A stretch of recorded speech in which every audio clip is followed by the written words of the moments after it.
All right, let's take another live look at how the market is reacting to President Trump's tariff rollout. If you take a look at this, the Dow has been sort of wavering over this down about 1,500 points. It's sort of stuck in that range, but we're going to keep an eye on the impact and really what the impact it's going to have on your bottom line and eventually the steps you should be taking during all of this when it comes to your wallet.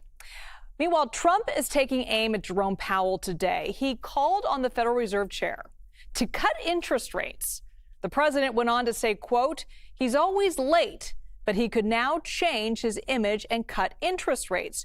Jerome, stop playing politics. Now, earlier today, Powell had this to say about the impacts of these tariffs. Take a listen. It is now becoming clear that tariff increases will be significantly larger than expected. And the same is likely to be true of the economic effects, which will include higher inflation and slower growth. All right, I want to bring in CBS News business contributor Javier E. Javier, you were at that announcement. What was your take on this?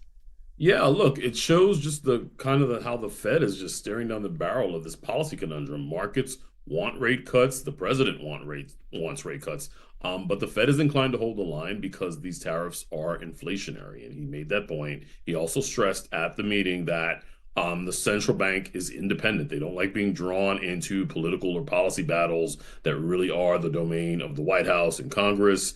Their lane is price stability and maximum employment. And if this plays out the way it did back in the first Trump administration, 28 and 20, where they were sort of sparring, or rather the president was tweeting and sniping at the Fed chair, Powell's likely to hold the line for as long as he can, to the president's eternal fury. So if anything, he's going to be more inclined to hold the line, even in the face of Trump's pressure. And Javier, we're just following this breaking news. President Trump is signing an executive order on TikTok. Here's what he wrote on Truth Social here. My administration is working very hard on a deal to save TikTok, and we have made tremendous progress. The deal requires more work to ensure all necessary approvals are signed, which is why I am signing an executive order to keep TikTok up and running for an additional 75 days. This came in just moments ago, Javier. What's your take on it? Yeah, look, it's important to know by law, this app should have been gone and dark back in January. It's kind of like the tariffs debate. It's another example of last minute policymaking by fiat.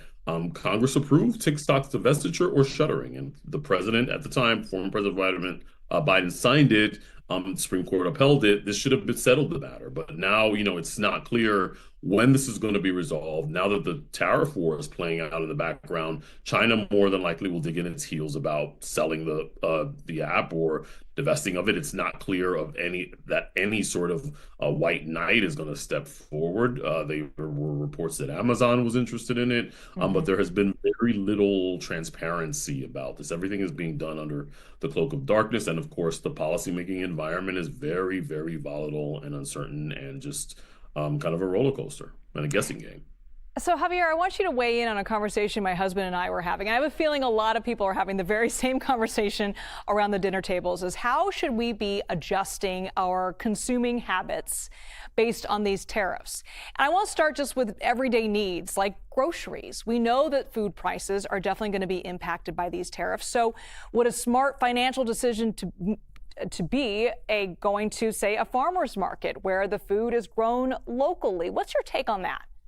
Yeah, look, there's already evidence that inflation was prompting consumers to make sort of substitution purchases. Consumers are already trading down for cheaper items because everything was just more expensive. So the farmer's market is one option, but there was this interesting Wall Street Journal report today that highlighted these anecdotes of people kind of stockpiling things, Lululemon and clothes and all of the other things just to get ahead of the tariffs. But it's just really important to note that the clock is ticking, and this is kind of the fundamental problem that we're having with the president and how these decisions are being made. The uncertainty, it gives retail a temporary boost, but it'll evaporate once all of the tariffs fully take effect. So you name it, retail, food, autos, those are three of the key areas that are going to be impacted by all of this. So if you want a car, especially a foreign one, you better move quick. If you want food or certain sorts of things, there's already a chance that people have already traded down to cheaper items. The farmer's market is one great way to get comparatively cheaper options, but sometimes those can be expensive because they're organic or something. Yeah, I'm curious what the impact of these tariffs are going to have on these other industries, notably like the construction industry and maybe the real estate industry as well, if that's going to impact whether or not it's a good idea to buy or sell your home. And so when that happens, a lot of people choose to upgrade their kitchen or their bathroom. Is that going to be tremendously more expensive because of these tariffs? It is more than likely. And I think that, look, the president has said that there's going to be a good share of revenue coming into the government and the country will get richer.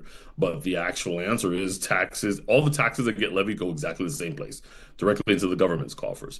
The people that pay them, which are businesses and consumers, they inevitably have to pay higher prices. So that includes construction, that includes people that are in real estate development. If they're importing steel or have to do anything that requires shipping in something that is not domestic, they're going to be paying higher prices, and that means you and I will be paying higher prices behind it.